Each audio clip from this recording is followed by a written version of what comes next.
Well, good evening, everybody. My name's Ian Witherspoon. I'm freezing my begonias off, and I am between Taorminas.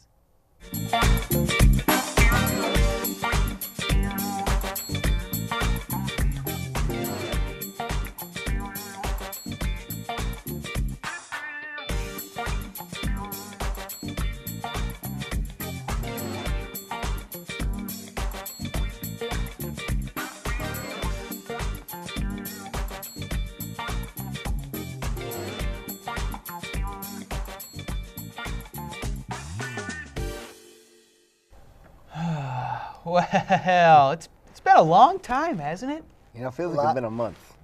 Hey, we've been doing a lot of basketball, a lot of sports.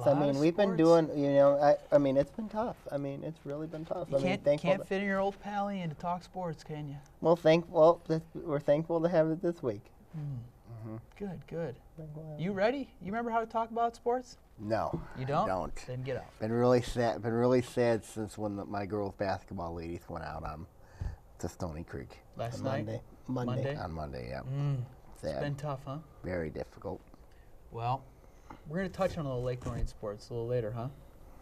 Right? Mm-hmm. I think you guys are a little upset about something. Yeah? Very upset. Okay, well, we'll get to it. It's wintertime. Sports are, they're Got okay March around Madness here. coming up soon. It's coming up. March is kind of when things get going again, Middle of March, end of March. Baseball comes back, thank the Lord. But we did have an event here that happens every 4 years, the Olympics. Sochi, in Russia. But one more. Russia won the medal count. But one sport especially important to our hearts. Yep. Hockey. And what about our colors? How'd they do in hockey? The red, white, and blue. You know, I rooted for Team Canada against the United States. Can I tell you why? Because Babcock's the coach? No, I because got it, Lindy didn't Ruff. I? No, because Lindy Ruff was an assistant, and the guy who beat the Americans, Jamie Benn, is the captain of the Dallas Stars, and he scored the winning goal. On a deflected shot. Deflected shot, yes. But I'll tell you what. My American patriotism is mad here. Canada Why earned are you the medal. karate-chopping me? Canada earned it because you look at what Canada did. I mean, they had to beat the Americans. They had to beat the Swedes. The Swedes, for crying out loud, who had I don't think Nicholas Richards on that team anymore, but Nick Cronwell. But Canada, of course, they repeat as champions. They won it. They won in Salt Lake City, and now they won in Sochi. I mean, like the Canadians, they deserve to win this medal, and the women, of course, they actually beat the Americans there. And Don Cherry, wherever he is, God bless that guy's heart. Why? Back up. Why? Back Get up. out of here. Why? You lazy Canadian. Why? Okay, anyways here. Why? Okay. You calling him out? We That's how know you start he your cause. is Canadian, secretly. I have some Canadian blood in me. Yeah. Yeah, I do. Yeah. Yeah. Yeah. Yeah, my great grandpa was from Montreal, all right? Oh, that's a good Yeah. thing. You're a Canadian, too. Kind of. Get out of here. What? Defend the old red, white, and blue, would you? First thing is first, Sammy. The Americans, this was tough being an American at Sochi. It was tough. Bronze after that. No, It was very, very difficult to watch because of. You have to give credit to Canada, but bottom line is, as an American, this stinks. This hurts. Losing to Canada, one of your biggest rivals in hockey in the Olympics, and you lose to Canada, and then you lose in the bronze medal game. And this was decisive. They got killed. It got killed. It was Murdered. just. I know who was the goalie. This for was Finland. tough. Kari Lehtonen. He had a great It was game. very, very Another tough star. It was very extremely tough to watch for both the men and the women. And the women, you got to wonder, did the Americans get screwed? I'm going to say yes. No. But I'm going to say that bottom line is that if the Americans have got to get better because you don't win a medal, that's unacceptable. That is unacceptable. You do not under any circumstances go into the Olympics and not get a medal. Okay, it was good that the Americans beat Russia. That was a highlight of the Olympics was that they beat Russia in their home country. And they deserve that. But bottom line is they didn't get a medal. They didn't get a medal in the men's. In the women's, they got the silver. In the women, they're one post away from winning gold. You know, they're one post away. And Canada went down the ice and tied it up. And then Canada eventually won in overtime. You know, that to me, and the U.S. was up 2-0 with about 2 minutes left in the game in the women. Are you kidding me? 3:30. 3:30, whatever. Close And then, but the U.S. gave Canada the gold medal in women's hockey. And in men's hockey, Canada just earned it. The U.S. has U.S. has not scored a goal in 2 games in the Olympics. That is unacceptable if you're an American. If you're a Canadian, you're really happy right now because you have gold medals in men's hockey and women's hockey. And Don Cherry right now is dancing with happiness. And we know Ian Weatherspoon loves Don Cherry. No, I don't. Yeah, you do. No, I don't. Yes, you do. Okay, Ian, you allegedly says loves Don Cherry. Bottom line is the Americans have got to get better in hockey. And they got to get better in... They got a clean house. They got a clean house. Their coach this year, who was it, Paul Maurice? No, Oh, Dan Bleisman? Yeah. Oh, he's got to go. He's got to go. It's a pride thing coaching the red, white, and blue. He's got to go. I'm sorry. He's got to go. How about Canada's coach? Like Babcock. Not a good Red Wings coach, but a good Canadian coach. Probably greatest hockey coach of all time. I think Just kidding. Wise, but that's yeah, okay. I think his assistant Why is Lindy Canadian, Ruff you know? I think his assistant Lindy Ruff the best assistant ever. Lindy Ruff's a great coach. He's like a sidekick. Lindy Ruff's a great coach. He's a great coach. No, he's a he's great not. assistant. He'll be the future head coach of Canada.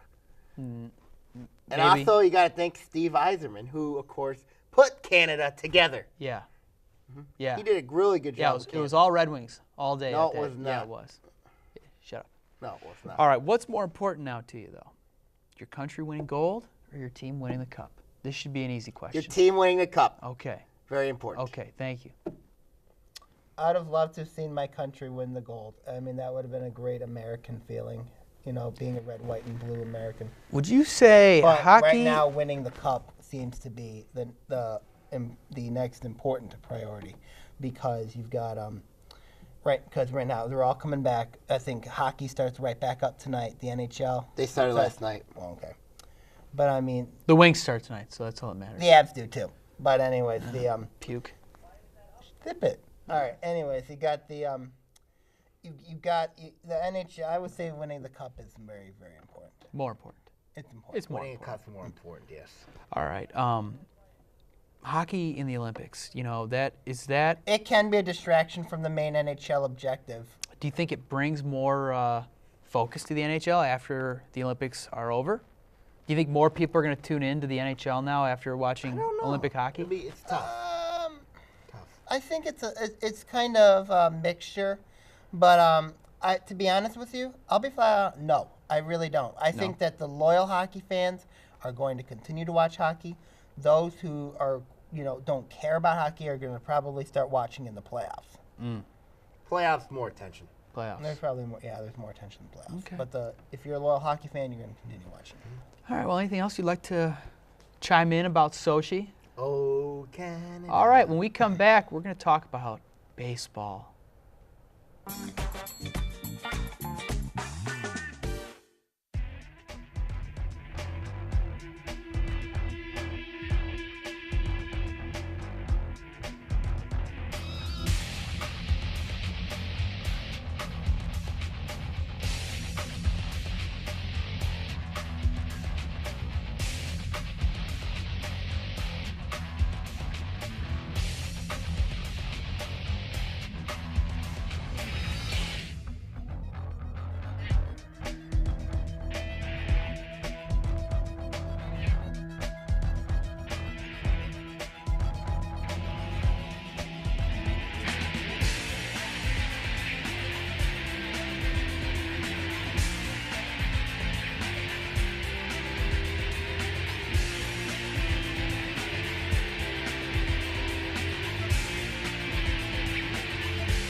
Welcome back to Between Taorminas here on ONTV. And while it's still freezing cold outside and it's not quite spring yet, we can say baseball is kind of back. It's kind of back, you know? For spring training. Spring training. Florida and Arizona are both populated with Major League Baseball teams. They prepare to head north for the season.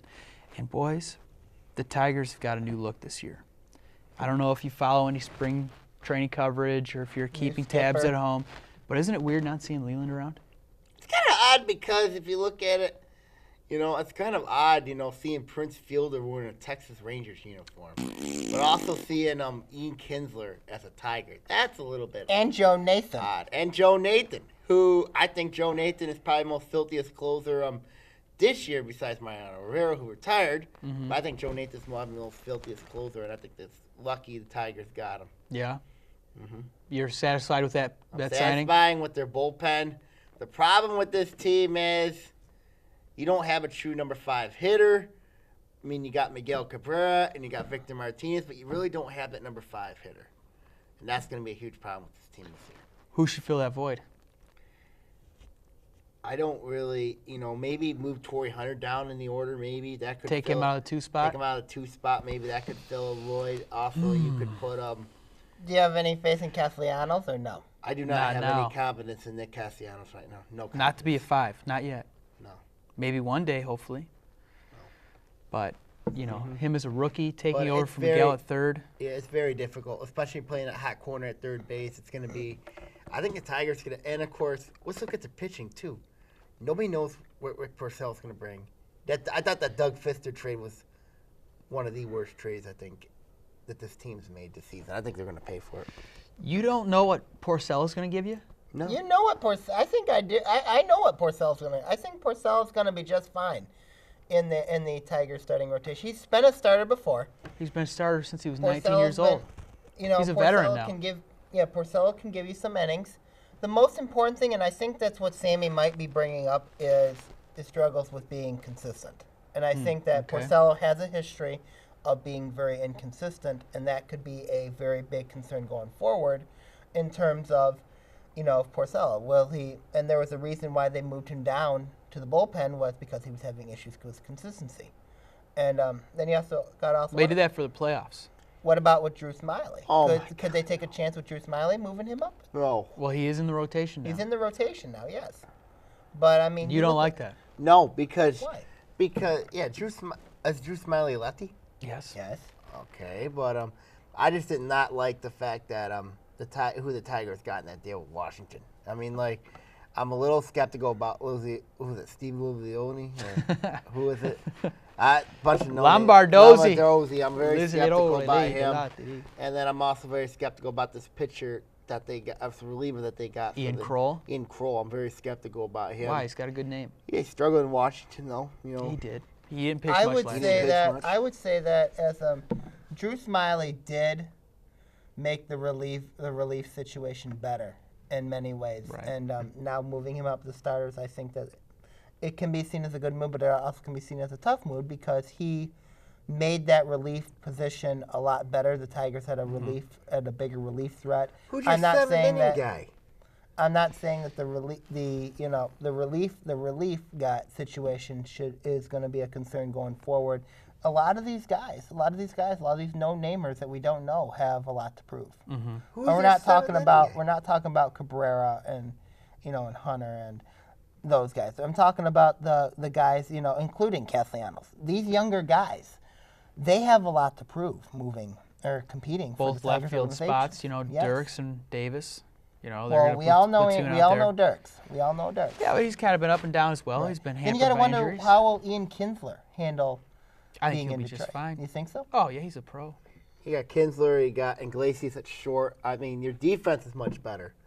But problem is going to be your offense. You know what I mean? They're a different offense. They're different offense, yes. But, of course, you don't know where Austin Jackson's going to be in the order. That's another thing. And that's another question there. And He might be a 5-spot guy. He could be a 5 spot. He could be if you look at Austin Jackson benefited from going down in the order. In the playoffs. He benefited from that situation. I mean, you could look at, that he could be a good, valuable either 5 on down, and that could definitely help the Tigers because they got another threat in the bat.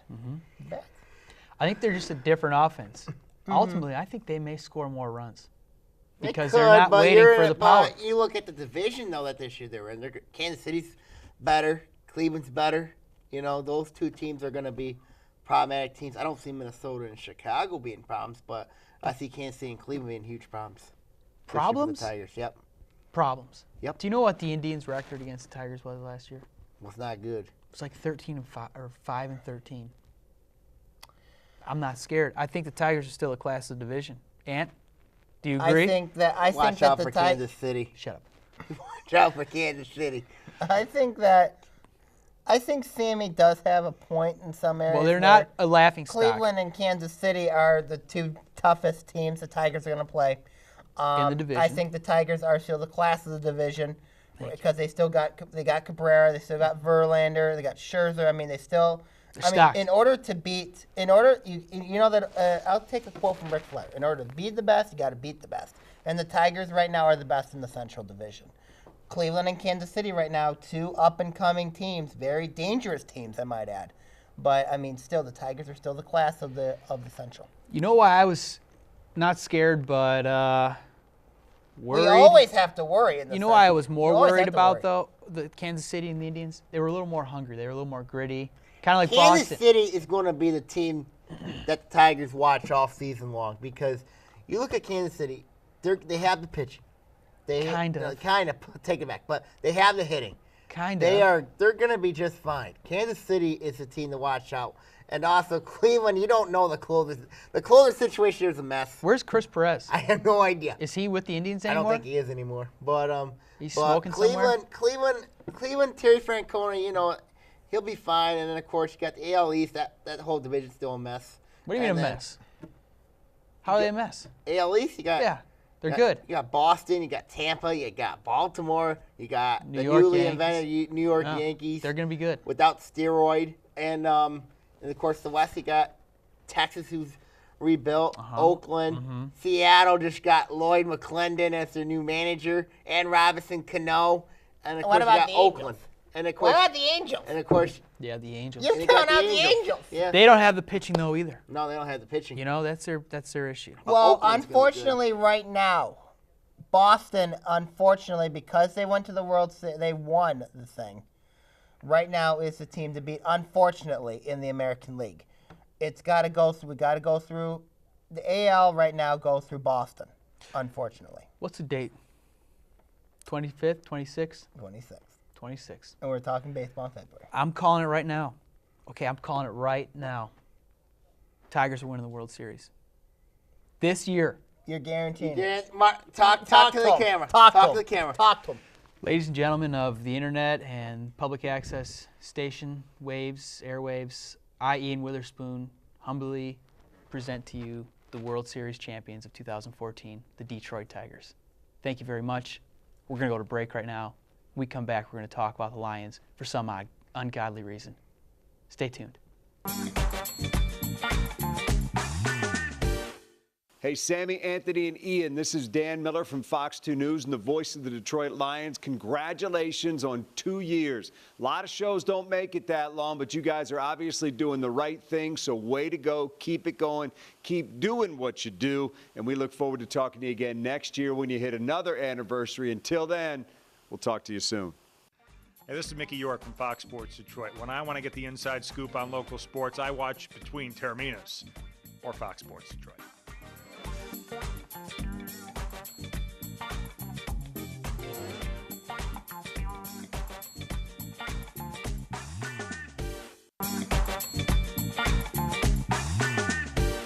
Welcome back to the program right here on ONTV. This is Between Taorminas. Guys, we're going to talk about the Lions. I don't know why. Tell me why. Because the Lions, I think they need to go after a star corner. A star corner. His name is Darrelle Revis. Tampa Bay has been talking about trades, and I think a team that should be interested is the Detroit Lions. Is Darrelle Revis a name or is he a player? He's a player. It seems like he's becoming a bit of a name. He is a player because you got Revis Island. He's a good corner.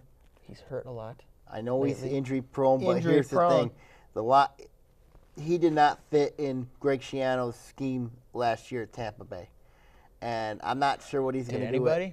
I'm not sure what he's going to do with Lovie Smith at Tampa Bay. So I think and he's got a $16 million salary.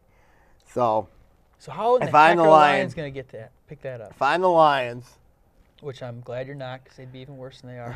I'm kidding. I would look at possibly, because if Tampa Bay cuts him, the Lions grab him. If I'm the Lions, grab him. You know what I mean? He'll pick him up at a cheap rate discount. Tampa Bay's going to have to eat up most of his salary. I think it's a good fit right there. And then, of course, you got the 10th round pick in the draft. 10th pick in the draft. I think that you still you can get your corner or you can get your wide receiver there. Like Daquez Denard, I think needs to be Lions' top priority. I know there's another corner that's better, but I just still think Daquez Denard and Darrelle Revis in one backfield. You've already improved your secondary, even though Delmas is gone. That would be, we'd have 2 cover corners for the first time since I've been watching football. That would be a great. Yeah. That'd be weird. That would be weird, but that would be great. It would be great. It would be great. Do we think the Lions need to stay where they're at 10, or do they need to move around a little bit? I think that they should. That if there's a chance to move around. They get a good offer. I think. Do you think they do need to address the corner situation. They do need to. That's the question. Are they hungry enough? Are they hungry enough? They got a lot of. They got a lot of talent, but they're not hungry. But they got a lot of position. They need a wide receiver. They need a corner. They need a safety. They need linebacker help probably still. There's still a lot of questions. They need help everywhere, especially if I'm Martin Mate.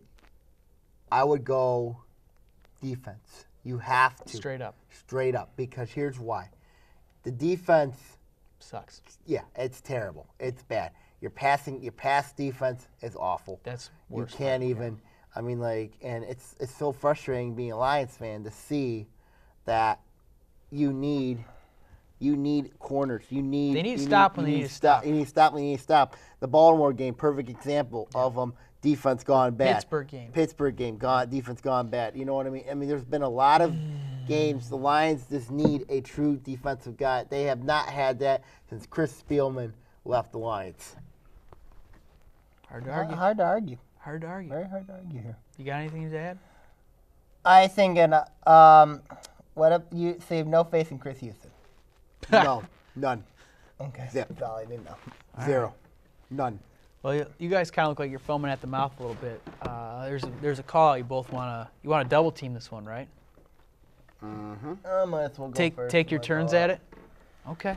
As a Lake Orion football fan, as someone who strongly supports Lake Orion football, and also an announcer for Lake Orion freshman football, you take a lot of pride in wanting to watch your home games. You want to have your seniors go out in pride with having as many home games as possible.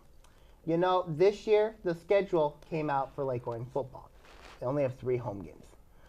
I can only attribute it to 2 guys, Mr. Mike Watson and Mr. Bud Rowley of Oxford. Why? Simple. Look, every year for every 2 years, you have the athletic directors are in charge of setting up schedules. Now, common courtesy states that under the scheduling that because Lake Orion and Oxford play each other, last year they played at Oxford. This year they play at Lake Orion. This year they should be playing at Lake Orion. Not this year. Mr. Watson set up the schedules, and as a result, not only do we play Oxford at Oxford, we play only 3 home games. 3 home games. To me, that is ridiculous. To me, that's crazy. I talked to Coach Bell about it. Well, we're gonna have to earn the home games. I understand that, and that should be a good challenge for the guys. And I'm pretty confident that the guys are gonna have the mental toughness to get the job done. But to have 3 home games this year, and to have Mr. Watson set up the schedules, because this year Oxford was the organizers of the schedule, I think that's wrong, and I think it's highway robbery. you're robbing these great Lake Orion seniors, or the future Lake Orion seniors, not the current ones, but the future ones, the junior class, the current junior class, of as many home games as possible. They'll make that up in the playoffs. There's no doubt about that. But to give them 3 regular season home games, I think that's a joke. I'm very disappointed, of course, with the schedule. When I looked at it, I just was about ready to throw my hair out. And then, of course, a couple weeks ago, I had a little intense debate with Mike Watson. Dear. I was just really upset with the fact that we had 3 home games this year. Why? I think Bud Riley's in your ear. I know that. I know deep down he is. Because Oxford ends up getting 6 home games this year. Ooh. And that, to me, is a little bit odd. Because you get to play, if Oxford gets to play Lake Orion at home, Clarkston at home, West Bloomfield at home, gee, that's basically all your tough teams on your schedule, for goodness sakes. You get Romeo at home, Do you have a game on the road, for crying out loud? That's going to be tough. On the road. I know they got games on the road, but they're against teams that are supposed to struggle this year. Scripps Middle School? No. Blanche Sims? No, this isn't middle school or elementary school. Oh. Yeah. So I'm saying to myself, looking at your schedule, it's like people gotta beat you for your home game. I mean, people gotta beat you on the blue turf. I know Orion's done it. Oh yes, proudly. I know. We have we have that trophy to prove it. The double O trophy. I'll bring it on sometime. Oh yeah, I mean, bring it back. But I'm a little disappointed. I'm just disappointed that you basically punish Orion and West Bloomfield, and you reward yourself with what, 6 home games? Are you kidding me? Why? Follow the script. I understand in 2 years Orion gets 6 home games. I understand it. But you got to go to Clarkston. At least, if there's one thing, thanks for giving Orion Clarkston at home, for goodness sakes. Well, look at this. The trade-off for this is that in 2 years, Lake Orion gets 6 home games. And then also, Oxford only is going to get 3 home games in 2 years. But, I mean, it's a little bit odd because Oxford returns their starting quarterback. Oh, for this year, yeah. For this year, yeah. It's a little bit odd. Once we get the double O trophy on again, it'll be nice to have that. But the thing is, a lot of it's about money. And, when you get a Lake Orion Oxford game or Lake Orion Clarkston game, that's money right off the gate. You get money off the gate, and I think a lot of it has to do with money. I think it is. It's a lot of it is money. Bud Riley got something in his ear. I think Bud Riley has a lot to do with it too. I do agree. Very but Lake Orion suspicious. will get its home games. I can assure you that. I hope they do this year. I'm pretty confident. Okay. And they got to change those jerseys. God, I did not like those whites. They got to change them now. Why don't you design a jersey? I will design a good jersey for him if I want to. Yeah. Okay. Well, anything else you guys want to touch on in the world of sports, world of Taormina? Nope. Nope. Nope. Nope. Not much. Okay. Got B-ball districts Monday. B-ball districts Monday. Boys are on Monday. And girls districts next week too. Girls district regionals. Regionals, so we'll be busy. All right. Well, gentlemen, good luck. Good seeing you guys. Mm-hmm. Bye between Taorminas. Good night. Good night.